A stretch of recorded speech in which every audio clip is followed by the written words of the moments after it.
కామారెడ్డి జిల్లాలో వరదల కారణంగా 40,000 ఎకరాల్లో పంట నష్టం జరిగిందని మాజీ మంత్రి హరీష్ రావు వెల్లడించారు. బాధిత రైతులకు ప్రభుత్వం వెంటనే ఎకరాకు 25,000 నష్టపరిహారం చెల్లించాలని ఆయన డిమాండ్ చేశారు.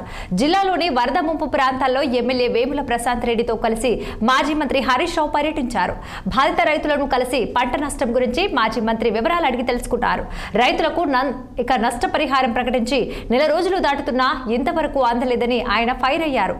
ఇన్ఛార్జ్ మంత్రి సీతక్కకు పట్టింపు లేదన్న ఆయన, అలాగే సీఎంకు సోయి లేదంటూ ధ్వజమెత్తారు హరీష్ రావు. రాష్ట్ర ప్రజలకైతే స్పష్టత వచ్చింది.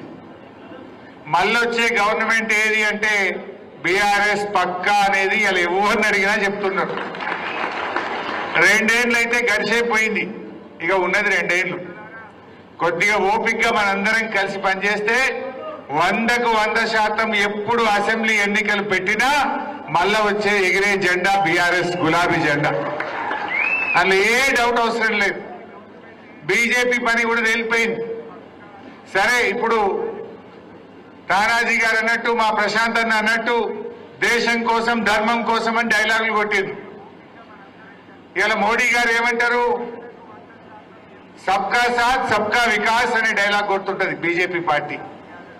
కానీ వాస్తవంగా జరిగేది ఏంటంటే అది సబ్కా సాత్ సబ్కా వికాస్ కాదు, वो पूरा बकवास है, वो पूरा बकवास बात है.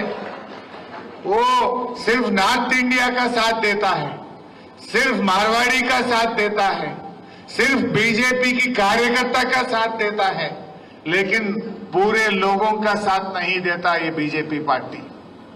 ఎందుకు మాట, वो गरीबों का साथ नहीं देता, किसानों का साथ नहीं देता, युवा का साथ नहीं देता, दलितों का साथ नहीं देता, सिर्फ नॉर्थ इंडिया का साथ बीजेपी के लोगों के साथ ही साथ देते हैं, उनके लिए काम करता है बीजेपी.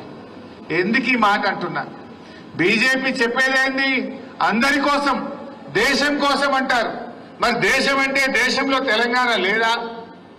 తెలంగాణ దేశంలో భాగం కాదా? ఎందుకు తెలంగాణకు నిధులు